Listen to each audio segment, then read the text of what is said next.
What's happening, guys? It's Mike's Little Dragon Channel, and I wanted to talk about the Cobra Commander miniseries. Last night I read issues 1 through 6 of the G.I. Joe book in the Energon universe, and I figured I would do a video on some of the original miniseries that preluded the G.I. Joe book. For those of you who do not know, there are two separate G.I. Joe books. The G.I. Joe Real American Hero book is the one that was launched by Marvel in the 80s.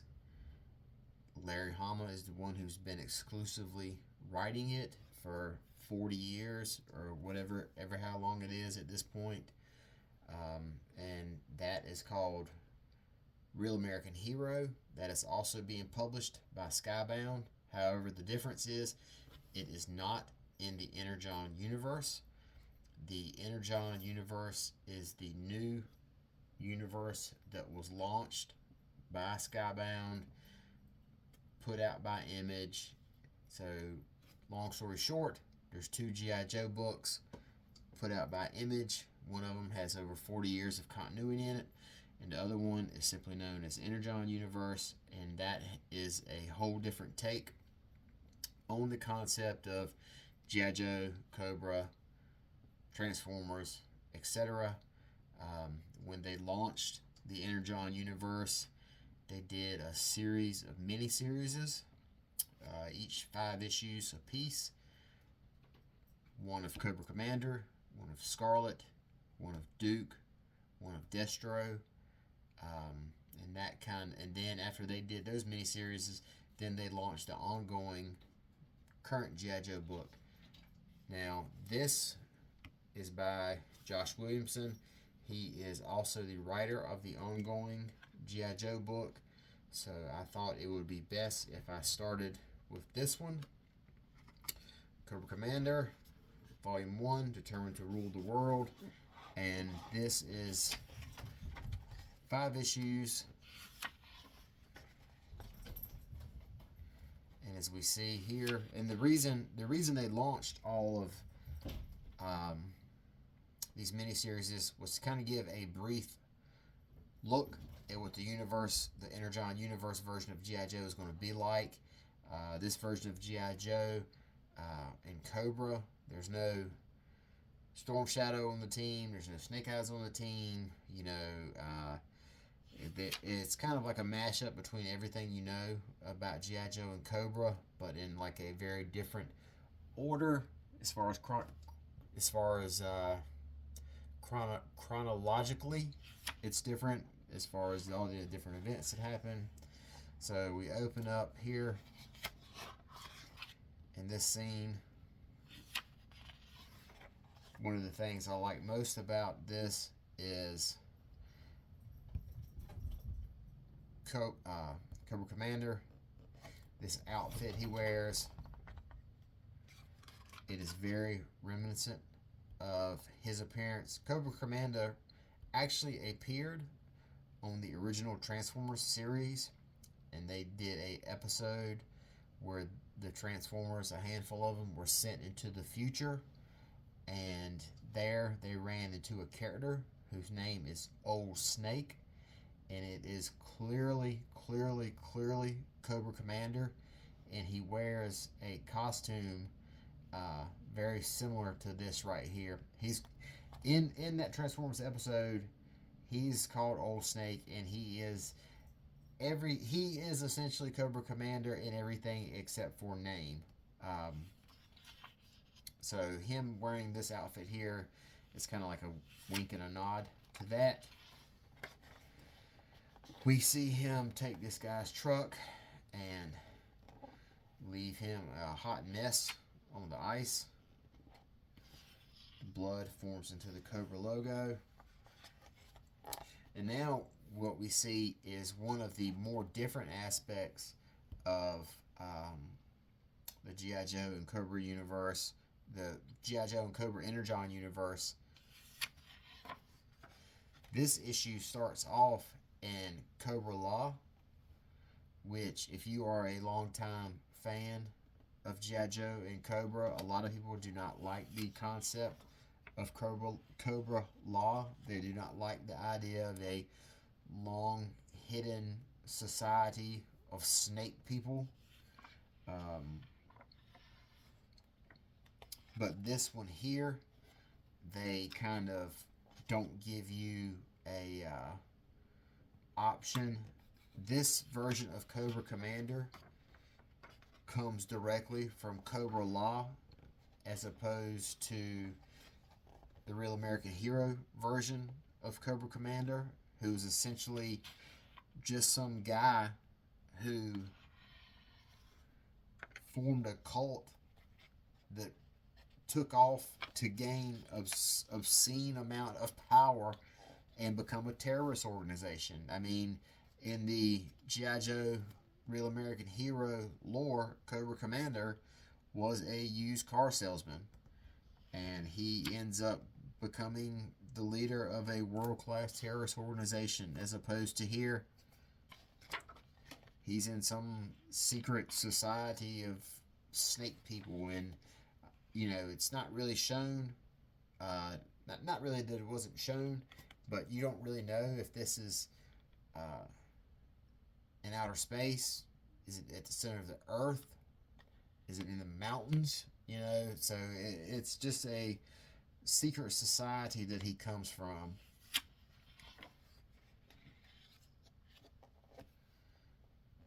And even in this society, he is. See, here we say right here, but Cobra Law is a powder keg. We've been cut off from the world for so long that our resources are dwindling. So they are not in, they don't have the ability to just get into touch with the surface world, for so to speak. But even here in Cobra Law, we see that Cobra Commander is basically someone that has a taste for glory, for leadership. And here we see another connection between Transformers and G.I. Joe. Megatron here is captured. He's in a lab.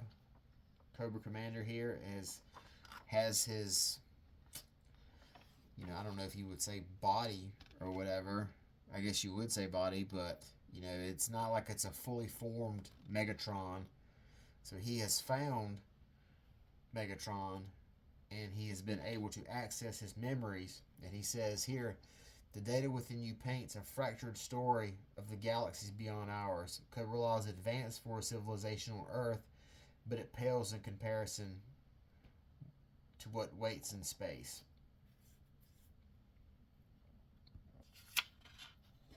The other scientists thought they could get you to talk. They tried to get to know you, hope you would come forward, but I figured out a way to rip from your soul. So Cobra Commander here is just a scientist. He is not the evil leader that we know from the cartoon. The insanely comical leader that we all know. But it's very simple. Like most things in this book and in the Transformers book, a lot of similarities, but a lot of differences too. So basically, the gist here is Cobra Commander is here on Earth. Well, not on Earth, they're always on Earth, but he's on the surface world, and they have a mission.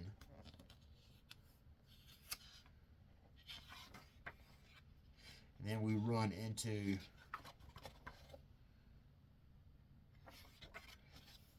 some G.I. Joe mainstays, the Dreadnoks, who, if you know about G.I. Joe, they're basically a biker gang. They're like the biker gang street muscle for Cobra.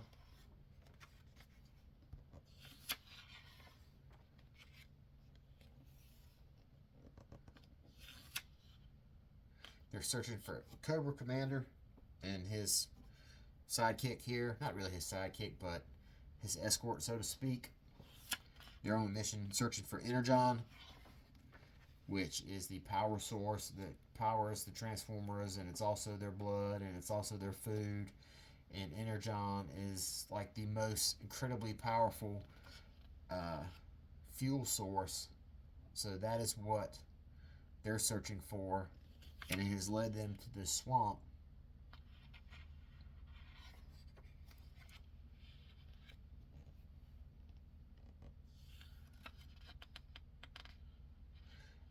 Cobra Commander's bodyguard here steps in,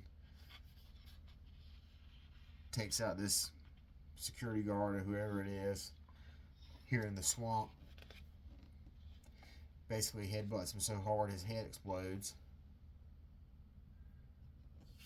Cobra Commander tracks the signal for the Energon to this Dreadnought's lair.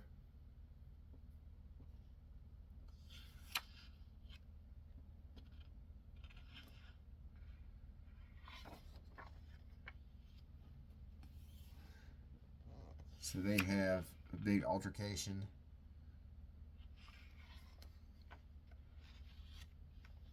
This is Zorana, Zartan's sister. For those of you who are not familiar with G.I. Joe and Cobra, Zartan is the master of disguise. He's the one who can basically turn his face into anything. He can come up with any disguise, imitate anybody.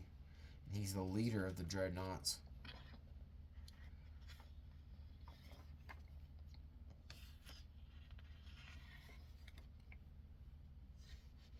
This is a cool scene here of Cobra Commander. Took a wrong step. He's in the swamp, falling to the bottom of it. This alligator's bit off more than he can chew.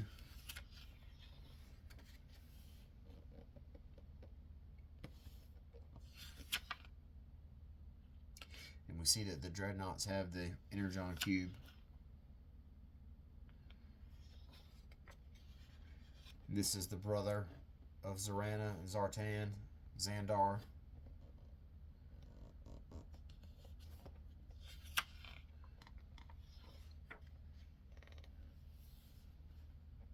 And they're trying to take the mask off of him right now. They're trying to torture the hell out of him to get him to talk about what he knows.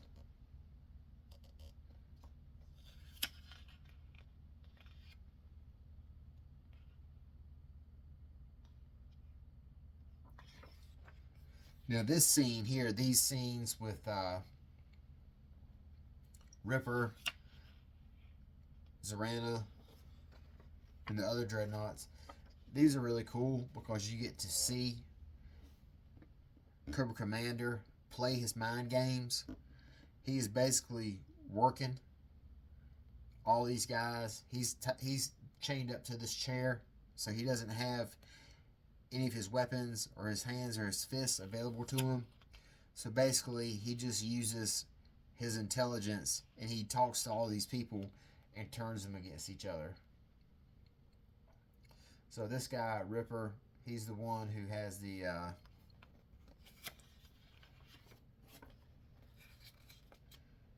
he has like the big vice.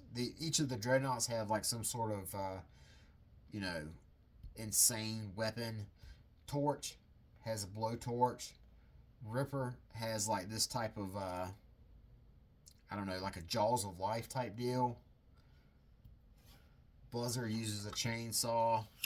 So they're just all basically scumbags. Scumbag bikers.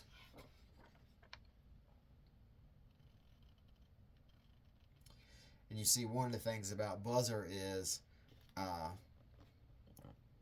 he was a professor at a college who was studying bikers and biker culture, and he ended up getting like super what's the word I'm looking for here, you know, super indoctrinated into biker culture, and he ends up becoming one of them. And so they call him like a poser, call him a faker, you know, wannabe. and Cobra Commander is just playing all these insecurities against them.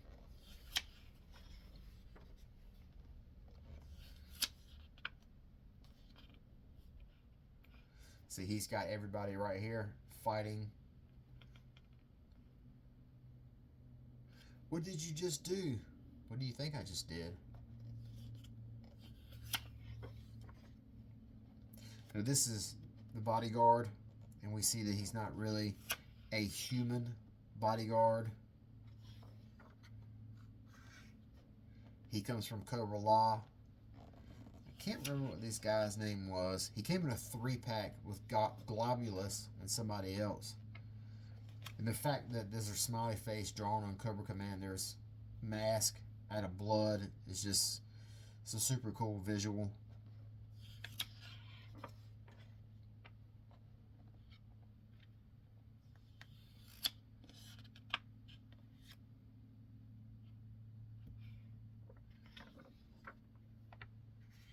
This thing here is just fucking up the dreadnoughts left and right. They're out here hiding in the woods.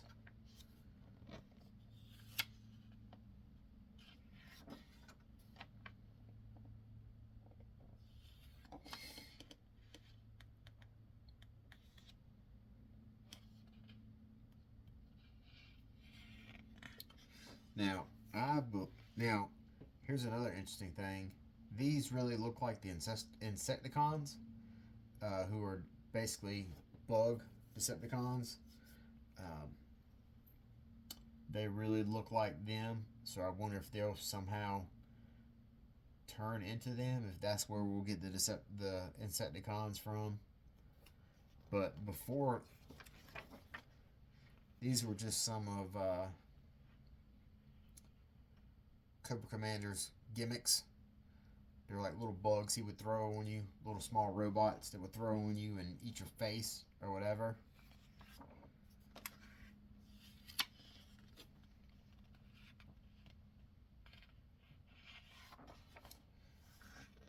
Nemesis, that's right, Nemesis. That's who this guy's name is.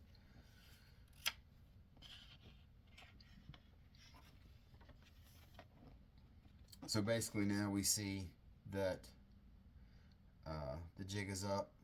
Cobra Commander was sent there to only find the Energon and not to return to Cobra Law. So basically his mission here, Nemesis' mission, is to kill Cobra Commander, to not let him come back home to Cobra Law.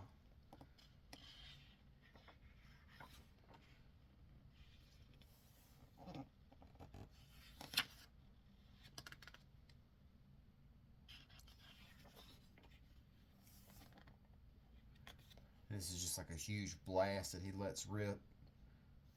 Goes right through Nemesis.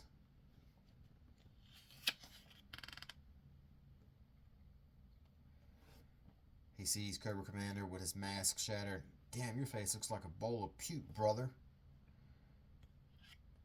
And so now we get to, this is how Cobra Commander meets the other most iconic member of Cobra. I need weapons. Who did you plan to sell the Energon to? It's this guy. He has a whole company. Biggest in the world, mate. His name is Destro. So Destro is the other person who is very synonymous with Cobra. You know, obviously he has that mask, you know, that people have seen. So he's probably the second most famous member of Cobra, behind Cobra Commander only himself. So now they're trying to arrange a meeting between the two, between Destro and Cobra Commander.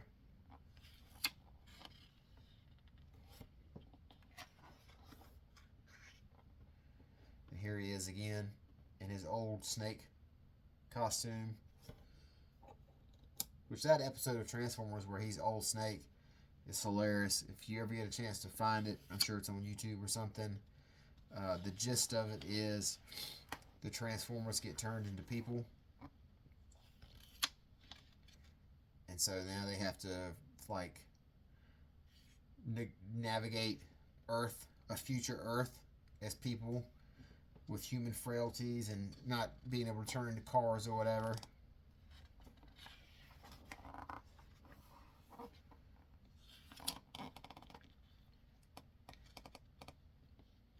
So basically right here, we have the agreement between Cobra Commander and Destro. Cobra Commander tells him, he goes, I will give you Energon. You will make all the weapons that I need. And that's going to be our partnership. And then we see the Cobra Commander, the costume that is so iconic. I know a lot of people prefer the cloth helmet. You know, they've got just the metallic face shield one here. And then we end just on this note. Cobra Commander recruiting a whole room full of people. You all came here not because of what I have to offer, but to find purpose. I was once lost too. Everything my being told me there was more out there in the world. It took pain for me to see what I was truly capable of. I've seen more than you can imagine, and I will share it with you so we can create a new world together. We are Cobra. And that just is how it wraps up. And then we have Globulus back here on Cobra Law.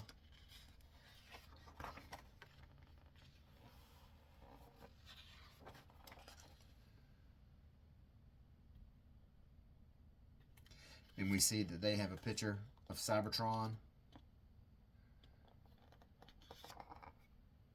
If this Empire of Steel wishes to take what is ours, I will uncover their history and weakness and take this war to the stars.